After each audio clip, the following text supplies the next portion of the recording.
Hello everyone, সামনেই পয়লা বৈশাখ, তাই নববর্ষ উপলক্ষে আমি একটা লিপন আর্ট বানিয়েছি, যার থিমটা আমি নববর্ষের উপরেই রেখেছি।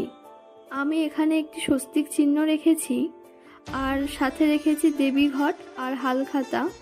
আর বাঙালির নববর্ষে রসগোল্লা না থাকলে হয় না, তাই রসগোল্লার একটা হাঁড়ি রেখেছি, আর রেখেছি সাথে দুটো কড়ি। এবারে রং করলে কেমন দেখতে লাগবে সেটা তোমরা পরের ভিডিওতে দেখতে পাবে। আর এর উপর স্টোনের কাজও হবে।